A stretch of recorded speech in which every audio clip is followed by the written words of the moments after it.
சரி, ஆதவால இந்த எலெக்ஷன்ல என்ன முடியும்னு நினைக்கிறீங்க? வரக்கூடிய தேர்தல்ல உங்களுடைய கணிப்பு என்ன? அதெல்லாம் ஒன்றும் முடியாது. கொஞ்ச நாளைக்கு பேசு பொருளாக இருப்பார் சார், ம்ஹ்ம். அவ்வளோதான். விஜய் வர்றப்போ வரவேற்றீங்க. அவருடைய பாதை சரியா இருக்குன்னு நினைக்கிறீங்களா?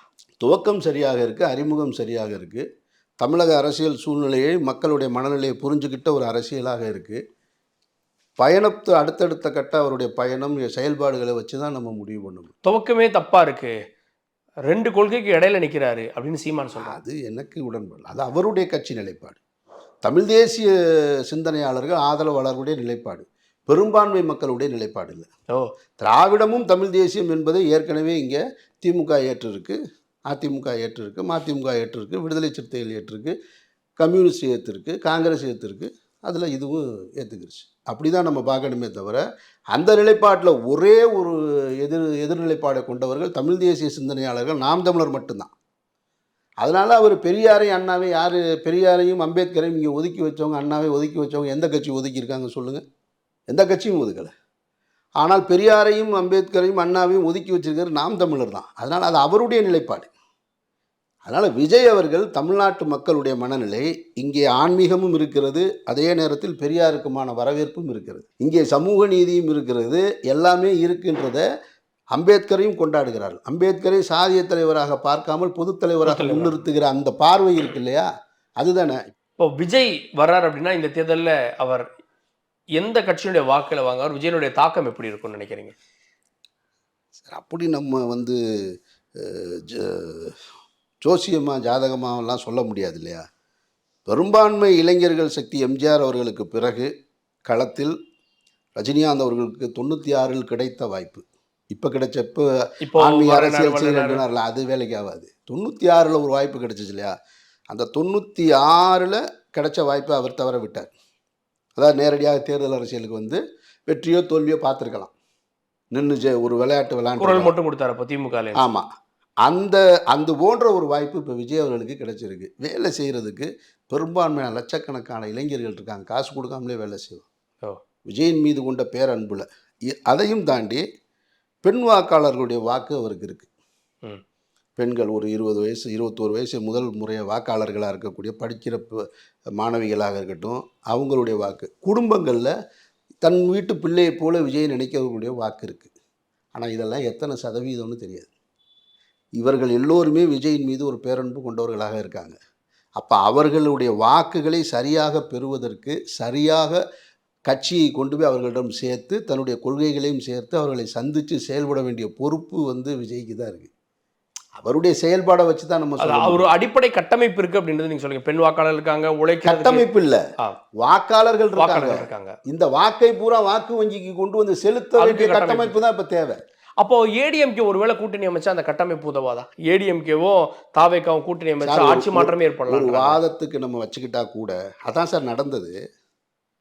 அதுதான் நடந்தது. திராவிட முன்னேற்ற கழகத்தை நான் மக்களோடு தான் கூட்டணின்னு சொன்ன விஜயகாந்த் அவர்கள் தேமுதிகவை ஆரம்பித்து நான் திமுக அதிமுகவை ஒழிக்கிறதுக்கு மாற்றுக் கட்சியாக தான் வந்தேன்னு சொன்னார். மாற்றுக் கட்சியாக வந்தேன்னு சொன்னவர் ஒரு கட்டத்தில் திராவிட முன்னேற்ற கழகத்தை வீழ்த்த முடியாமல் வேறு வழி இல்லாமல் அதிமுகவோட கூட்டணி அமைச்சார்.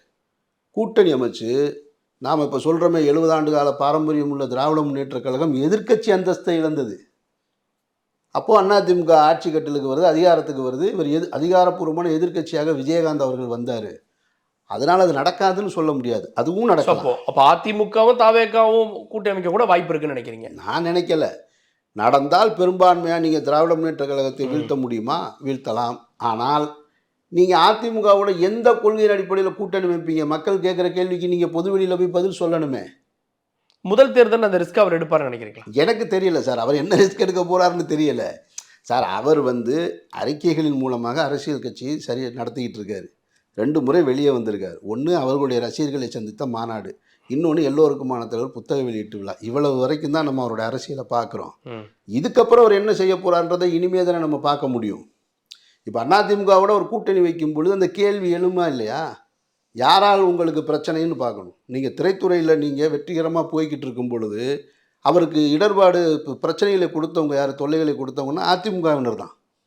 அவருடைய திரைப்படம் தலைவா ரிலீஸ் ஆகும்போது தியேட்டரில் போய் கட் அவுட்டை இறக்குனது, பேனரை கிழிச்சதெல்லாம் அதிமுகவினர், திமுகவினர் கிடையாது. அப்போ அந்த ரசிகனுடைய மனநிலை என்னவாக இருக்கும்? அவன் இந்த கேள்வி கேட்பான்ல. உங்களுடைய தலைவா படம் ரிலீஸ் ஆகல, சர்க்கார் படம் ஒவ்வொரு படமும் ரிலீஸ் ஆகும்போது பிரச்சனையை ஏற்படுத்தியது அதிமுகவினர். அந்த அதிமுகவோட நீங்கள் கூட்டணி வச்சு எப்படி வீழ்த்துவீங்க அப்படின்ற கேள்வி வரும். கூட்டணி வைக்கக்கூடாதுன்னு நம்ம சொல்லலை, மக்கள் ஏற்றுக்கிட்டது தான். விஜய் இன்னொன்று கேட்குறாரு, நீங்கள் ப்ளஸ்ஸாக நினச்சிட்டு இருக்கக்கூடிய இந்த கூட்டணி கணக்குகள்லாம் மைனஸாக மாறுன்றாரு.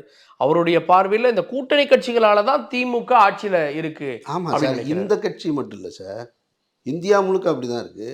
இந்தியா முழுக்க கூட்டணி கட்சிகள்னால தான் இப்போ இன்றைக்கு 3வது முறையாக மோடி அதிகாரத்தில் இருக்கக்கூடிய ஐயா மோடி அவர்களும் கூட்டணி கட்சிகளால் தான் அதிகாரத்தில் இருக்கார். இல்லாமல் எப்படி இருக்க முடியும்? தனிப்பெரும்பான்மையாக இங்கே பாருங்களேன், திமுக தனி, அதிமுக தனி, கம்யூனிஸ்ட் தனி, விடுதலை சிறுத்தைகள் தனி, மதிமுக தனி, காங்கிரஸ் தனி, நாம் தமிழர் தனி, தாவேகா தனின்னு நின்னா தான் இந்த இத்தனை பேரும் தனித்து நிற்கும் போது 8 முனை போட்டியாக நிற்கும் பொழுது யாரை மக்கள் தேர்ந்தெடுக்கிறாங்கன்னு பார்த்தா தான் உண்மையிலே உங்களுக்கு செல்வாக்கு இருக்குன்னு நம்ம தெரிஞ்சுக்க முடியும். அது வரைக்கும் கூட்டணிங்க தானே. இப்போ பாமக திமுகவுடையும் கூட்டணியில் இருந்திருக்காங்க, அதிமுகவுடையும் கூட்டணியில் இருந்திருக்காங்க, விடுதலை சிறுத்தைகள் 2 கட்சியிலையும் கூட்டணியில் இருந்திருக்காங்க, கம்யூனிஸ்ட் இந்த பக்கம் அந்த பக்கம் இருந்திருக்காங்க. இதையும் தாண்டி கம்யூனிஸ்ட்டு, தேமுதிக போன்ற கட்சிகள் எல்லாமே மக்கள் நல கூட்டணின்னு ஒரு 3வது அணியை அமைச்சு பார்த்தாங்க. எல்லாம் இங்கே நடக்காமல் இல்லை, எதுவுமே இங்கே புதுசு கிடையாது, எல்லாமே நடந்தது தான். தாவேகாவுடைய நிலைப்பாட்டை எப்படி கொண்டு போகணுன்றத அந்த தலைவர் தான், அவர் சார்ந்து இருக்கக்கூடிய, நான் முன்ன சொன்னது போல் வாக்குகள் இருக்குது, அந்த வாக்குகளை வாக்கு வங்கிக்கு கொண்டு வந்து சேர்க்கிற கட்டமைப்பு இருக்கா? அடுத்த கட்ட தலைவர்களை உருவாக்கி வச்சுருக்கோமா? இல்லை நாம் ஒரே ஆள் தான் பேசிக்கிட்டே இருக்க போகிறோமா? 234 தொகுதியிலே அவர் மட்டும்தான் பிரச்சாரம் செய்ய போகிறாரா? இது எல்லாமே தாவேகாவுடைய தலைவர் எடுக்க வேண்டிய முடிவு. இப்போ இவர் யாருக்காக குரல் கொடுக்குறாருன்னு கேட்குறப்போ அமீர் யாருக்கு குரல் கொடுக்குறாரு? நான் மக்களுக்காக இருக்கேன். நான் எப்பவும் என் மக்கள் பக்கம் தான் நிற்பேன். நான் சாத்தான்குளம் நடந்தாலும் அன்றைய ஆளுகிற அதிகாரத்தை எதிர்த்து கேள்வி கேட்பேன், வேங்கை வேல் நடந்தாலும் ஆளுகிற அதிகாரத்தை எதிர்த்து கேள்வி கேட்பேன். எனக்கு அடையாளம் இந்த மக்கள் தாங்க. நான் ஒரு திரைக்கலைஞனாக இருந்தேன், எனக்கு சாதாரணமாக இருந்தவொடனே திரைக்கலைஞனாக பொதுவெளியில் எனக்கு அடையாளம் காமிச்சது. அது இல்லைன்னா இந்த கேமரா என்னை நோக்கி வந்திருக்குமா, இந்த லைட் என் முன்னாடி வந்து நிற்குமா? ஒரு சாமானியனாக இருந்திருந்தா? செய்திகளை உடனுக்குடன் தெரிந்து கொள்ள உடனே சப்ஸ்கிரைப் பண்ணுங்க.